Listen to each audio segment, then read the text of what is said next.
คลิปนี้จะมาถามผู้เล่น LBB ทุกคนว่าฮีโร่ตัวแรกที่ทุกคนจับมาเล่นในเกม LBB คือตัวใดสำหรับซาเย็นคือตัวนี้เลยและสำหรับตัวค่าล้วยตัวแรกที่ซาเย็นจับมาเล่นในเกม LBB ก็ได้แก่พ่อหนุ่มอาลูกกล้วยหัวขาดคนนี้เลยซึ่งก็บอกกันเลยว่าเป็นฮีโร่ตัวโปรดตัวแรกของซาเย็นเลยเนาะอันนี้คือนับแต่แรกๆอะไรที่แบบว่าเริ่มเล่นเกม LBB เลยนะซึ่งก็บอกเลยว่าช่วงตอนแรกๆที่ซาเย็นกำลังเริ่มเล่นแล้วก็เล่นบ่เป็นนะซาเย็นโคตรจะมักจับตัวนี้ไปเล่นเลยนะเพราะว่ามันเล่นง่ายและอีกอย่างทางเลือกตัวละครมันก็บ่ได้หลายขนาดนั้นนะแล้วทุกคนล่ะฮีโร่ตัวโปรดตัวแรกของทุกคนคือตัวใดลองเม้นต์มาบอกซาเย็นได้ดูและในมื้อนี้ซาเย็นได้พอจะถือโอกาสมาย้อนอดีตกับฮีโร่ตัวโปรดของซาเย็นนะโดยการเอามาลงแรงให้น้องๆ FC และผู้ติดตามได้เบิ่งเองและสำหรับมื้อนี้ซาเย็นก็บ่ได้มาผู้เดียวเนาะซาเย็นมากับน้องๆผู้ติดตาม4คนนี้เลยและมาเบิ่งกันว่าซาเย็นจะสามารถแบกแรงน้องๆผู้ติดตามด้วยฮีโร่ตัวโปรดของซาเย็นได้หรือบ่พร้อมกันแล้วไปเบิ่งในเกมกันเลยดีกว่า let's go ตัดภาพมาในเกมซาเย็นก็ทำการจับอาลูกกล้วยหัวคันมาป้าก็เลยเนาะอันดับแรกตามมาด้วยน้องๆทุกคนที่เลือกฮีโร่ตัวโปรดของฝ่ายของมันนะตัดภาพมาในเกม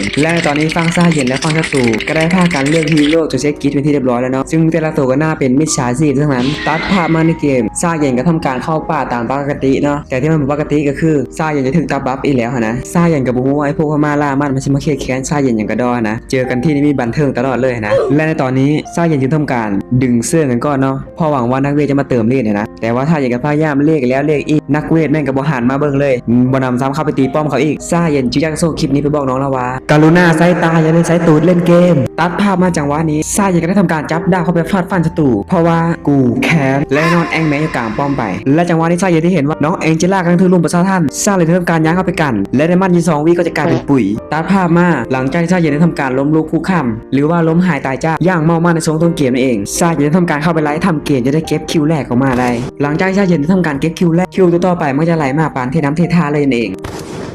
ด้วยความที่ว่าต้นเกมซาเย็นที่ตัดบัฟซาเย็นจึงได้ทำการมาตัดบัฟฟังมันขึ้นนั่นเองแล้วก็ตามด้วยการลบล่าฆ่าฟันกับลอดกามาดอนและจึงได้ทำการเก็บลอดกามาดอนมาได้และพอจำนวนมาได้ขนาดนี้มันก็ถึงหน้าที่ที่ต้องเอาคืนเว่ยเซาเทียนวันนี้วันตายของเจ้าโอหังแน่จริงก็เข้ามาเปิดโปรเย้โอ้นี่อะไรพี่ใหญ่มีอะไรคุยกันสิพี่เฮ้ยมีอะไรคุยกันนี่มาขนาดนี้จะยังไม่มีคำมาคุยแล้วตอนนี้ต้นเกมทำอะไรไว้ต้นเกมทำอะไรไว้บอกเลยว่าซาเย็นมาเอาคืนทั้งต้นทั้งดอกแน่นอนและตอนนี้มันก็เป็นเรื่องง่ายยำดีพอฟังศัตรูได้เสียชีวิตไป4 ตัวซาเย็นได้ทำการโนกับป้อมจนให้ซาเย็นทำการจบเกมฆ่าล้วยนี้ไปได้และได้คว้า MVP มาในครอบครองและก็จบลงไปนอกสำหรับเกมนี้และสำหรับคลิปนี้ซาเย็นคงต้องขอตัวลาไปก่อนไปลาบายบายปิ้ว